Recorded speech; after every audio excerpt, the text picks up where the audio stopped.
दूसरे के लिए हम आवाज उठाने के लिए अपने देश में जो पश्चिम बंगाल हो या बांग्लादेश थोड़ा सा अंतर है और एक दूसरे के पड़ोसी है। आप जानते हैं कि जो आपको पूछ कर कदम उठाना होगा। पश्चिम बंगाल एक ऐसा जगह है जहां पर हर लोग 5,000 से लेकर और उससे अधिक के रकम में काम करता है।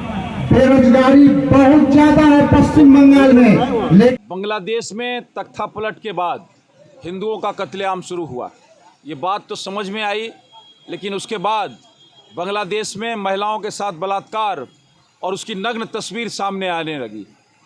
और उसके बाद ऐसी ऐसी तस्वीर आने लगी जो तस्वीर आप सोशल मीडिया पर शेयर नहीं कर सकते।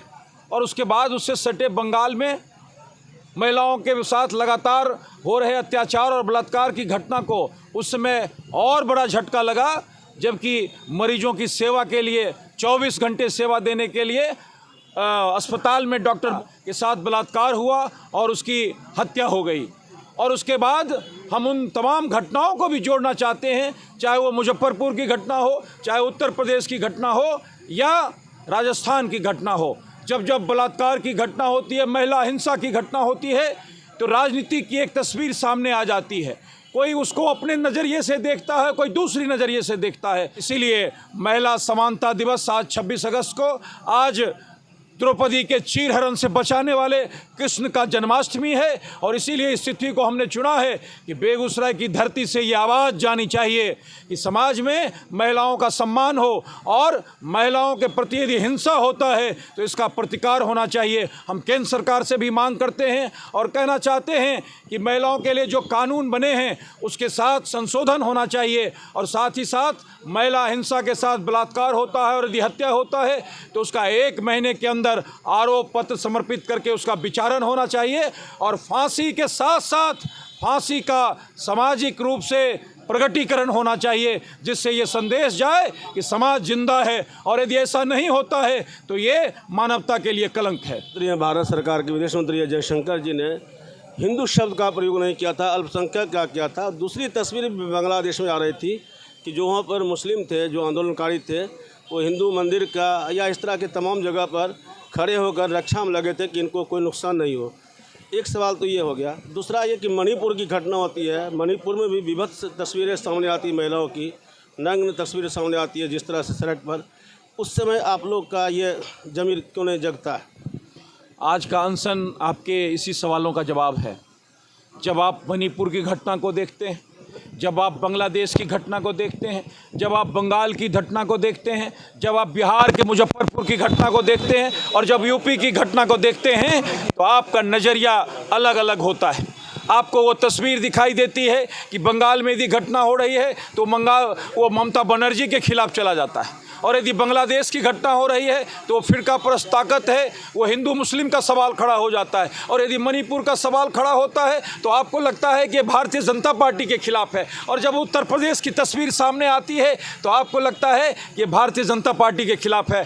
दिनकर की धरती से इसी आवाज़ को मुखरित करने के लिए आज का हमारा अनशन है कि ये किसी पार्टी के खिलाफ नहीं है, बल्कि मानवता के खिलाफ अपराध है। और महिला हिंसा की कहीं भी घटना होती है तो ये सभ्य समाज के खिलाफ है। इसीलिए हम राजनीतिक दलों से भी कहना चाहते हैं, हम समाज के उन बुजुर्गों से भी कहना चाहते हैं, समाज के सभी संगठनों से कहना चाहते हैं, अपराध होता है। महिलाओं पर जो हमला होता है वो महिला सुरक्षा से जुड़ा हुआ है। इसीलिए हमने दिनकर के शब्द को कोट किया और हमने कहा कि दिनकर को जिसने राज्यसभा भेजा था चाइना वार के बाद, यदि वो लगा कि ये गलत है तो दिनकर ने उसी जवाहरलाल नेहरू को कहा प्रतिकार की ये आवाज़ बेगूसराय से उठनी चाहिए। और इसीलिए आज 1 दिवसीय धरना हमने दिया है कि अपराध है, उसको राजनीति के चश्मे से नहीं देखिए। और समाज का जो विचलन हो रहा है, समाज की ताकत जो घट रही है, उसको जागरण करना। अनशन की क्या संदेश देना चाहते हैं इसके माध्यम से?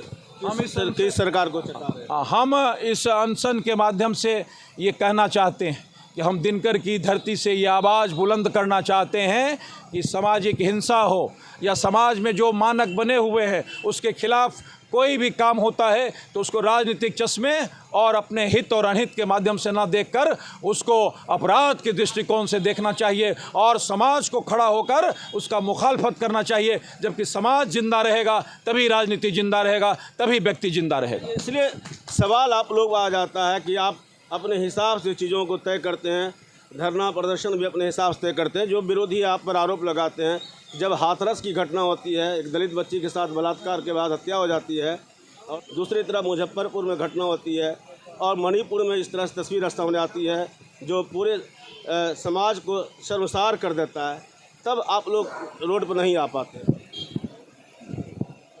हमारे जवाब में ही आपके सवाल का जवाब छिपा हुआ था, आपने फिर से उसे दोहराया। मैं फिर से उसे दोहरा रहा हूँ कि ये दिनकर की धरती है और तमाम ऐसे अपराध जो महिला समाज के खिलाफ है, जो सामाजिक ताने बाने को नुकसान पहुंचा रहा है, जो अपराध के खिलाफ है, इसको राजनीति और राजनीतिक हित के चश्मे से जो लोग भी देखते हैं वो अपराधी हैं, चाहे हम हैं या आप हैं। और इसको सीधा सीधा ये मानिए कि समाज के महिला हिंसा का होता है, बलात्कार होता है, तो इसको हमेशा समाज पर हमला मानना चाहिए और समाज को एकजुट होकर सामने आना चाहिए।